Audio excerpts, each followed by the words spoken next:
इस समय आप देख रहे हैं सबरस टीवी। सभी मेरे साथ बोलेंगे कि अयोध्या तो झांकी है, मथुरा काशी बाकी है, कि सरयू का ये किनारा रामलला की जन्मभूमि है, किसी आबर बाबर डाबर गाजर की मस्जिद नहीं, जिसे हिंदू का रक्त न खोला, रक्त नहीं वो पानी है।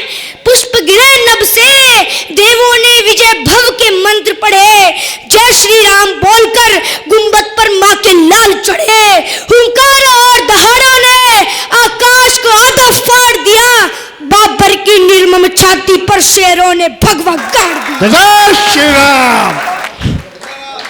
बहुत अच्छा। कि जात पात में मत बटना, हमें एक होकर नया संग्राम रचाना है। राम लला हो गए हैं विराजमान, अब कृष्ण लला का भी ध्यान लगाना है। 500 वर्ष तक हम बने रहे राम, राम से परशुराम बन जाना है। और नंदी बाबा बैठे हुए हैं इंतजार में, काशी मथुरा में भी बुलडोजर चलवाना है। काशी मथुरा में भी बुलडोजर चलवाना है।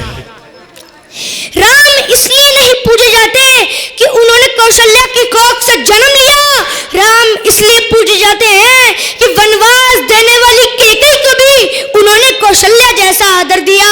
राम इसलिए नहीं पूजे जाते कि जानकी जैसी देवी से विवाह रचाया, राम इसलिए पूजे जाते हैं कि अहिल्या जैसी समाज की ठुकराई हुई स्त्री को भी उन्होंने देवी कह के बुलाया। राम इसलिए नहीं पूजे जाते कि दशरथ जैसा चक्रवर्ती सम्राट उनका पिता है, राम इसलिए पूजे जाते हैं कि वो एक पुत्र की तरह अपने हाथों से मुखाग्नि देते हैं, वो एक बूढ़े पक्षी जटायु की चिताएं है। राम इसलिए नहीं पूजे जाते कि उन्होंने लंका जीत ली, राम इसलिए पूजे जाते हैं, राम इसलिए पूजे जाते हैं कि अयोध्या के लिए, अपनी मातृभूमि के लिए अपने बाहुबल से जीती सोने की लंका त्याग दी। साथियों, राम इसलिए नहीं पूजे जाते कि उन्होंने रावण की नाभि में तीर भेज दिया था, राम इसलिए पूजे जाते हैं कि उस प्रकांड विद्वान से जीवन की शिक्षा लेने के लिए लक्ष्मण को उनके चरणों में भेज दिया था। राम इसलिए नहीं पूजे जाते कि वो भगवान थे, राम इसलिए पूजे जाते हैं कि वो मर्यादा में रहने वाले एक इंसान थे। कि वो मर्यादा में रहने वाले वो एक इंसान थे। अगर हमें हमारी संस्कृति बचानी है तो हमें पहले स्त्रियों को बचाना पड़ेगा। चीर बचाना नीर बचाना, चीर बचाना नीर बचाना, निज आंचल का चीर बचाना। चीर का अर्थ होता है दूध।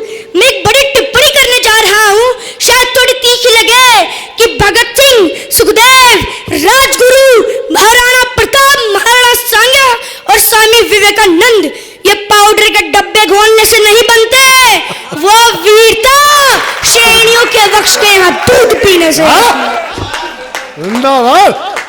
अरे मेरा हीरो वो नहीं है जो कीड़े को बोलते हुए 3 बार हकलाता है, मेरा हीरो वो भी नहीं है जो समुद्र के तटों पर खड़ा होकर अपनी शर्ट फेंक कर अपना दिन का वजन इस देश को दिखाता है, मेरा हीरो वो भी नहीं है जो अदनंगी बालाओं के साथ खड़ा होकर नाचता फिरता है, मेरा हीरो आज भी वो विवेकानंद है जिसने शिकागो विश्व धर्म सम्मेलन में खड़े होकर जब ये कहा था कि मेरे प्रिय अमेरिका वासी भाइयों और बहनों, तब अमेरिका वालों के कान खड़े हो गए थे कि ये कौन सी संस्कृति है जो पूरे विश्व को बंधुत्व की भावना से लेती है। उस शिकागो विश्व धर्म सम्मेलन से स्वामी विवेकानंद बाहर निकले, एक खूबसूरत अंग्रेजी युवती आई और उन्होंने कहा कि मैं आप जैसा तेजस्वी पुत्र प्राप्त करना चाहती हूँ, आपसे विवाह करना चाहती हूँ। तब स्वामी विवेकानंद ने दोनों हाथ जोड़कर कहा कि हे माँ, तू मुझे ही अपना बेटा क्यों नहीं मान लेती। मैं किसी पार्टी का प्रचार या विरोध नहीं करना चाहता, पर अभी कुछ दिन पूर्व संसद में एक पप्पू ये बोल बैठा कि जितने भी सारे हिंदू हैं वो सब हिंसक हिंसक हिंसक है। तो उस पप्पू को मैं एक सनातनी हिंदू बालक इस मंच के माध्यम से जवाब देना चाहता हूँ कि अरे बेटा पप्पू, अगर हिंदू हिंसावादी पर आ जाए ना तो तुम्हारे और तुम्हारे पूरे परिवार का लहसुन लंका लगा देंगे। इसलिए सही कहा गया है कि विदेशी माँ के गर्भ से पैदा पुत्र ना तो कभी हिंदूवादी हो सकता, ना कभी राष्ट्रवादी सकता। अरे ये वही पप्पू है जो कुर्ते के ऊपर से जनेब और चंदन लगाता है, जो कहता है कि सैनिक को गोली खाने के पैसे मिलते हैं। इतनी छोटी बात बेटा, तुमने अभी हिंदुओं का हिंसावादी होना नहीं देखा। जिस दिन देख लोगे ना पता चल जाएगा। जिंदाबाद। मैं वाराणसी गया था दद्दू के जन्म दिवस पर, तो तब दद्दू ने मेरे को नहीं सुना था, तो मैं दद्दू पर कुछ बोलना चाहता हूँ कि मैं डरता नहीं, किसी मुश्किल, किसी चुनौती, किसी आफत से नहीं डरता।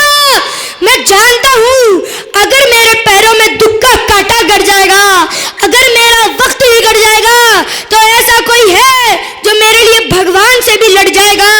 जब तक वो झुर्रियों भरे हाथ मेरे सर पर है, मेरी शान जिंदा है, मेरा रवाब जिंदा है। कयामत भी आ जाए तो मेरा क्या बिगाड़ेगी, अभी मेरे बाप का भी बाप जिंदा है। वाह, धन्यवाद।